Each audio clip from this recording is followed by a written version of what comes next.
This is the podcast, Playing Above the Line, where we get into the details of what it is that's made entrepreneurs and business leaders successful. Hi, I'm Dennis Sheeran, and I'm a business leader with Hartman, Blackman, and Kilgore. I've been the managing shareholder of HB&K for many years and have worked with local businesses to learn what makes them successful throughout their career.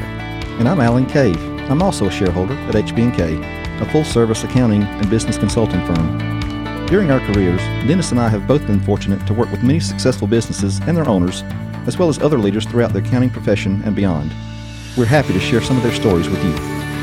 Today's guest is Dr. Aaron Milner. He is currently serving as the Superintendent of Saraland City Schools. Dr. Milner has worked in the educational systems in Alabama throughout his entire career. He has also served on various boards, focused on leadership, and has provided professional development to school systems in the areas of crisis management and classroom management.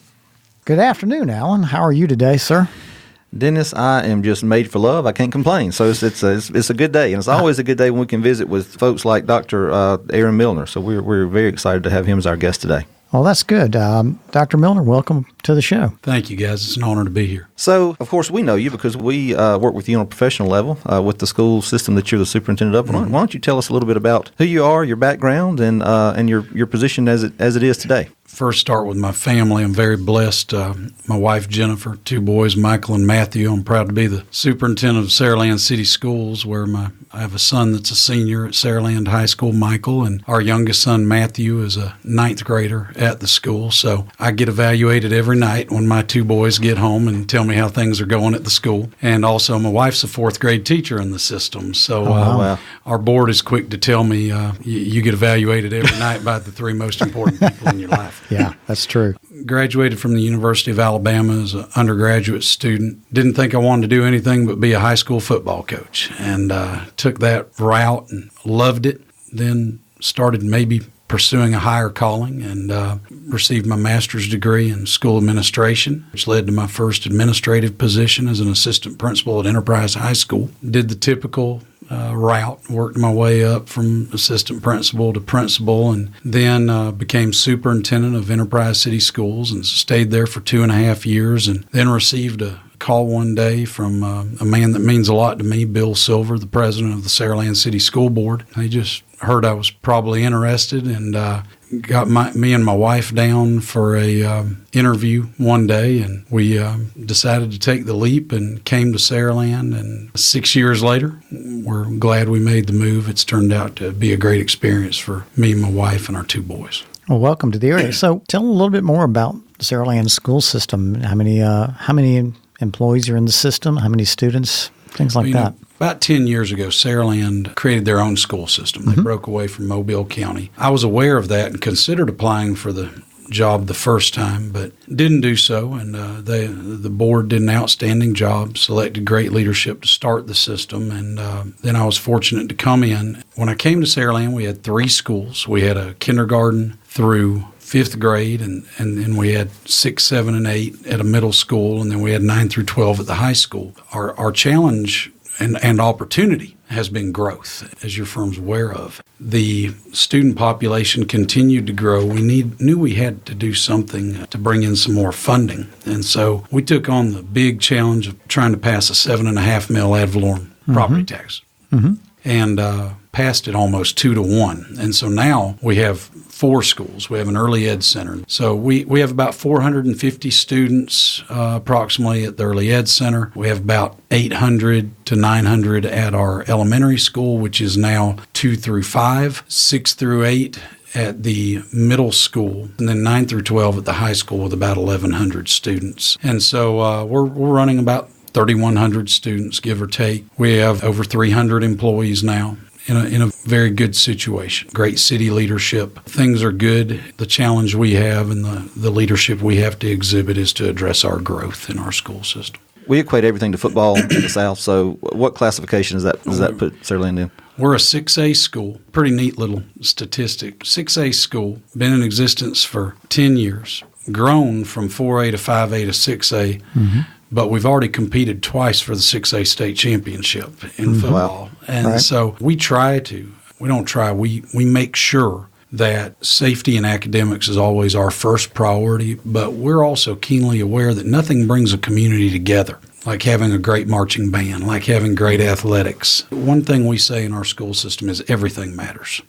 Some people say, well, is academics the most important thing? And I always say, well, actually, the most important thing is the safety of our students. That's always going to be at the pinnacle. But really, if you take the approach that everything matters, from the cleanliness of the school to the general appearance to our academic success to our athletic success, you really should want to be good at everything. And if you take that approach, we think that's what's helped contribute to our success in Saraland.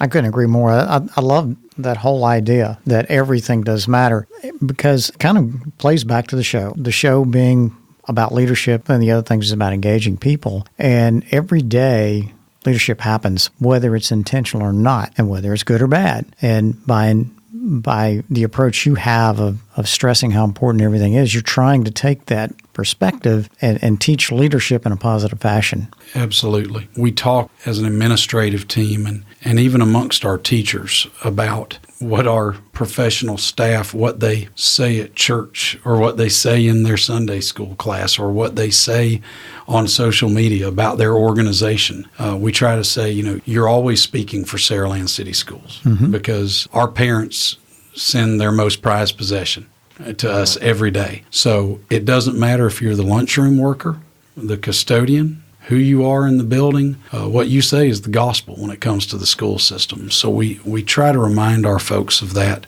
regularly, because it is a taxing job and it's a frustrating job to be an educator. And so we try to remind them, you're always on display. You're the characters in the theater. And so whatever they see, is what they perceive to be the reality of the school system. So 1,100 employees, 1,100 students, 300 employees. That's a lot of folks to lead, a lot of people to kind of get to pull in the same direction. So when you think of leadership in your style, what resonates with you is a couple of characteristics of a good, effective leader? Because I think you probably known, as I have, some leaders that weren't effective. They were leaders, but they weren't effective. Sure. 3,100 students total. And then you add the parents into that equation. So now you're up to a lot of stakeholders and the employees. I think leadership is courage. There's so many ways to describe it, because first and foremost, I think you have to exercise situational leadership. Anybody that says, well, I'm going to react the same to every single situation, it's not going to work out too well for them. I feel that's developed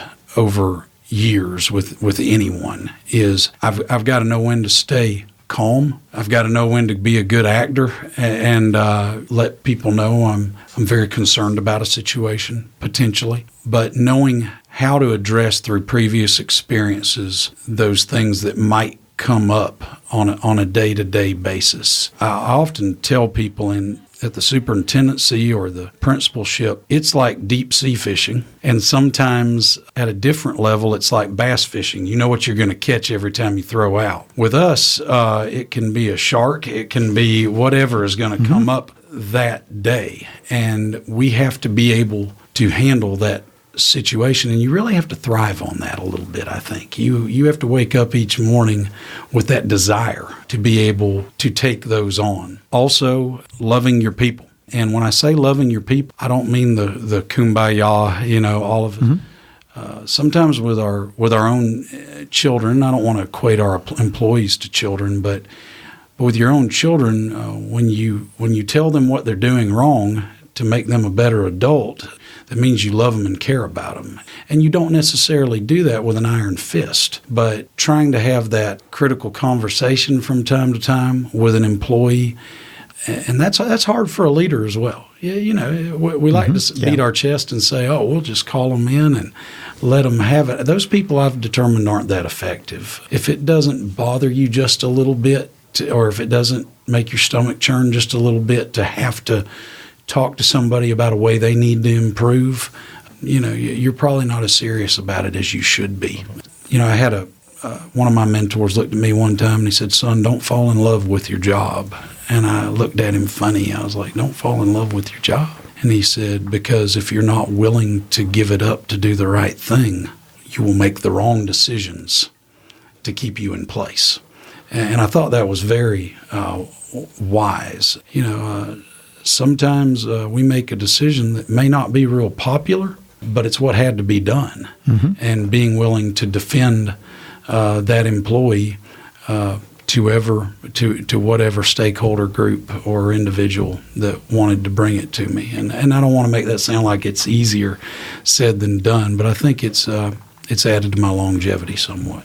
Yeah, you have confidence in what you're doing, and it's not arrogance, but it's confident in the decisions you're making because you've given them thoughtful consideration.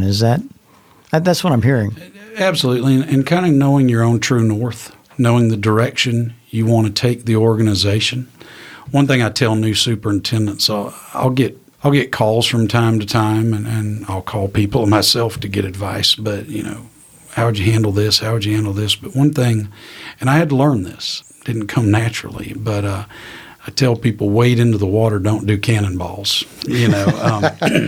Just kind of ease in. And for example, when I came to Saraland for the first 6 months, I think we overuse the term change agent sometimes. Mm-hmm. Sometimes we need to just come in, see what areas we can improve upon, gain the trust of the employees that are there, and then act. Now, I'm sure there are situations that are at such an abysmal level that a person has to come in and wreak havoc. I get that. Mm-hmm. But there's also times that we need to just go in, observe, see what needs to be done, gain the trust of the people, and then kind of go on the attack methodically. Yeah. So. You mentioned one of the lessons that you learned from your mentor was not to fall in love with your job. I know from the pre-interview that your first job was landscaping with your dad, right? Yeah. He owned a little grass cutting business and a small landscaping business. I tell you, that'll make you want to go to college without a doubt. Out there in the summer and digging a ditch. And I'll be honest, they were good to me. I didn't do that a whole lot, but it was the first one. Then I quickly found an air conditioned job at a local sporting goods store, and I played sports all the way through high school. Wasn't very good, but I was out there, and that occupied most of my time as well. I did the same thing for my grandfather when I was growing up, and you learn a lot about what you don't want to do for your job by doing that manual labor, and God bless the folks that get out there and do it every day. No for sure. doubt. Make America run. Right. No doubt. So undergraduate at Alabama, postgraduate work at Auburn, right? So when it comes to the Saturday on drum roll after Thanksgiving, do you sit on the Alabama side or Auburn side? Are you trying to keep that kind of close to the vest? You don't, No, funny story there. Went to Troy for my master's, and then went Troy at Dothan, and then I went to Auburn for my doctoral degree, and I was driving back and forth 2 or 3 nights a week, and we had just had our first child, and was working as an assistant principal, had a great staff at Enterprise City Schools that allowed me to get that done. Well, my wife was pregnant with our second child. Well, finished my dissertation. We had our second child, and just to show there's so many people that led to me being where I'm at. I look up in the audience, and next to my wife at graduation from our doctoral degree at Auburn is the assistant superintendent for the school system I was in, and my head football coach that I had worked for and played for were there to watch me graduate. So just had to throw that in. But I hugged my head football coach from high school and cried when he was there, and my wife said, 2 children and a wedding, and you never cried at those, but you cried then. So my wife looked at me, and we both graduated from University of Alabama together, and she looked at me, and she's from Connecticut actually, but went to Alabama. And she said, "I'm so proud of you, honey, and I love that you got this degree, but you're going to have to hang that up in your office because only Alabama stuff gets hung up in this house." And, okay. All right. So it's full tilt Alabama when we're there, but I'm very proud to be an alumni of Auburn University as well. First-class academic institution, and I love Alabama football, but I had wonderful experiences at Troy, Alabama, and Auburn during my academic coursework. Yeah, that's great. I love it. Thank you, Roll Tide. Yeah. I say Roll Tide, but I'm a graduate of the University of South Alabama. Sure. I went to Auburn for a couple of years, but I was leading the Bama fan club there, and I have a son at Troy.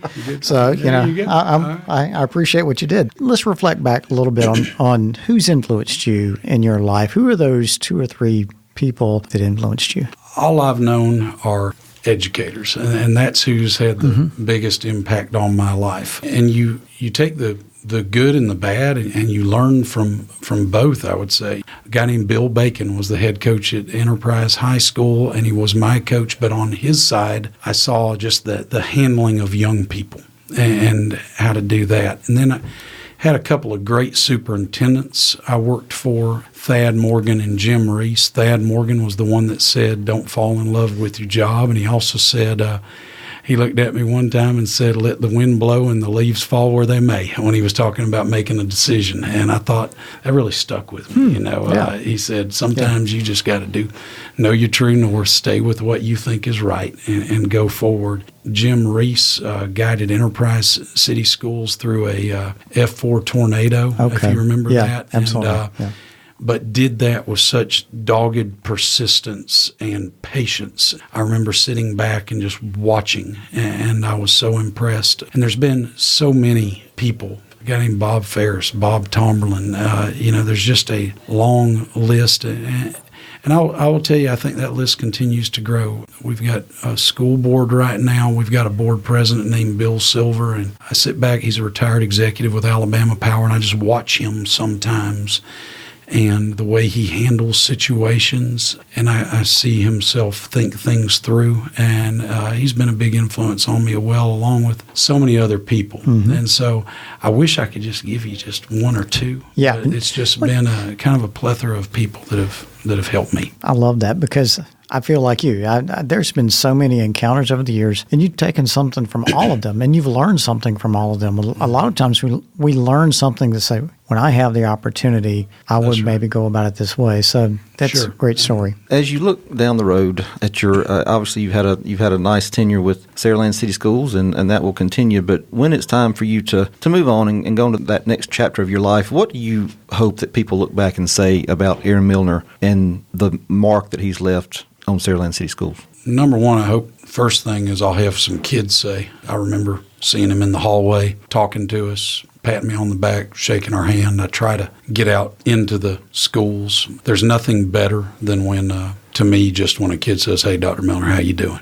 That's the joy in it. So that'd be number one. Number two, we've grown as a school system. We've added multiple programs, multiple facilities, through career and technical education, our early education center, our bus fleet, our wireless access, a number of technological devices, new athletic facilities that are being built. And so I hope that our people will say that he assisted, along with many other people, in giving Saraland an identity, that we're much more known across the state now than we were at one time. That is not due to me. That's a combined effort through so many people's efforts, city leadership, school leadership. But I have a lot of older folks tell me that 20 years ago, nobody really knew what Saraland was. And I'm very proud that now they do. That's a good feeling. So those things, and just, if you can say you bettered the life of one student and they ended up benefiting society, man, it doesn't get much better than that. I'm at a point in my career now where every now and then I'll get a call from somebody that's in their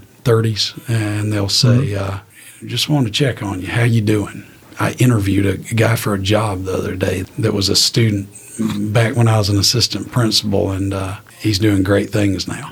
So just want that to take place. Want people to say that because of our presence at Saraland City Schools, they were able to lead a little better life. Yeah, a couple of fun questions. First of all, you're a marathoner? I run. I run. And I wish the job dictates the challenge of training for a marathon. I've ran 2 marathons. I ran the Disney Marathon, ran New York, and then the superintendent job got in the way. Not as much, but I've done a bunch of half marathons, a bunch of 10Ks, 5Ks. Wow. I think the training's better for me than the racing. It allows me to clear my head. Yeah. I've made some of my best decisions as I'm plowing along. I'm not real fast, but I just get the distance in. Therapeutic, it sounds like. Exactly. So we pull out your iPhone, your smartphone right now, and we look at your playlist. What's the common songs? What's your heavy rotation? We love in my family to crank up the Bose wireless speaker, and it'll shock our students. But now I'll tell you, for example, my favorite song of all times is the Allman Brothers Blue Sky. Okay. The live version. Okay. Yeah. I'll crank that up on a Sunday morning or Saturday morning and do that. My wife and I love classic rock. We went and saw Journey in New Orleans a while back, and, we're like every other middle-aged couple in there jumping up and down. Yeah. We'll put on some 90 or 2000s hip hop with my kids sometimes and bounce that, and that'll be going around. And then we love country as well, and we love listening to the country music songs. Keith Whitley is one that we love playing, the greatest hits CD. We like Buffett a lot, So we are all over the map when it comes to music. We I have XM radio and the No Shoes radio station is my favorite one on, and I love they'll go from the country to the kind of the Caribbean music on there. Yeah. It's great. So what about a book or an author maybe that either you keep going back to or that's had an effect on your leadership, or just somebody that you enjoy reading? Do you have anybody like that you can offer us? Jim Collins, Good to Great. Everybody, I think, has jumped on that one. And then Great by Choice. I've read both of those. The Maxwell books, read several of those. Probably my favorite book is Doris Kearns Goodwin, Team of Rivals, about Lincoln and the way he maneuvered through his presidency with those that were against him. So probably Team of Rivals is one I go back to. It reminds you that some of the challenges we have in leadership have existed forever. There's always going to be always going to be cattiness. Indeed. There's always going to be jealousy. There's always going to be challenges. And when you look at what he went through, Lincoln went through, it makes your challenges look pretty petty in the grand scheme of things. Yeah, they're not going away. It's just how can you influence them in this day and time? That's right. Yeah. So the last question, and this is one that I've enjoyed it because I've gotten some interesting answers. But so you're driving back to Saraland, here in just a few minutes, and you're going down 65 and roadblock, a spaceship lands in the middle of the interstate, and a little gangplank opens up, and a little green man walks down the gangplank and says, "Dr. Milner, take me to your leader." Where do you take him? Wow, that is tough. I would honestly have to get a compound, and I would have to put about 10 or 15 of my role models in bring them all in there. And bring them all in, and it would be a fascinating discussion. I can promise you that. That's a good answer. I'll take that all day long. That's great. I can't just single it down to one person. There's 5 guys, that little group you go through your undergraduate work with. 2 have become attorneys, 2 have become superintendents, and 1 is a college president. Wow. So the 5 guys that we ran together, now there's some professors at Alabama say there's no way this is possible that took place, but the reason I say that is when we're struggling, for example, we call each other and say, help me out with this one. And so there's just so many people that have poured themselves into me. And I have to say this, my wife, you have a better opportunity leadership-wise if the person that's your partner is there for you. And I'm not saying this to get kudos on this podcast either, but she's a rock as well. When we moved, for example, from Enterprise to Saraland for that opportunity, I was the one that was a train wreck. I'm not ashamed to admit it. I was at Enterprise for 17 years. And she was the one saying, you can do this. Her dad is a retired executive, and she bounced around the eastern side of the country. And I think that helped her to be able to put her arm around me and say, you got this, go get it. So I'd have to include family in that as well. Outstanding. Well, Dr. Milner, thank you so much for spending a few minutes with us. Your insights were great, and we appreciate your time. Thanks, guys. This has been fun. Thank you. Dennis, that was another outstanding episode. Dr. Milner had so many things that I thought were great insights, but the one thing that he said that resonated with me once again is situational leadership. That term keeps coming up, and he just reinforced that that's important again today. Yeah, I love the fact that when we asked him if he had 1 or 2 people that influenced him over his lifetime, that he really didn't, because he took something from so many individuals that had influenced him professionally, personally, or athletically. And I just love that, because I believe everyone influences us some way. So to stay updated with Dr. Milner, follow him on Twitter. His personal account is @WAMilner. That's WAMILNER. And the school's Twitter handle is @Saraland Schools. Well, thanks for listening to our podcast today. To never miss an episode, subscribe to Playing Above the Line at iTunes and anywhere else you get your podcast. And be sure to leave us a rating. We'd love to know what you think about our show. To contact us or to stay connected, follow us on social media at HBKCPAS on Twitter, Instagram, and Facebook. Thanks for listening.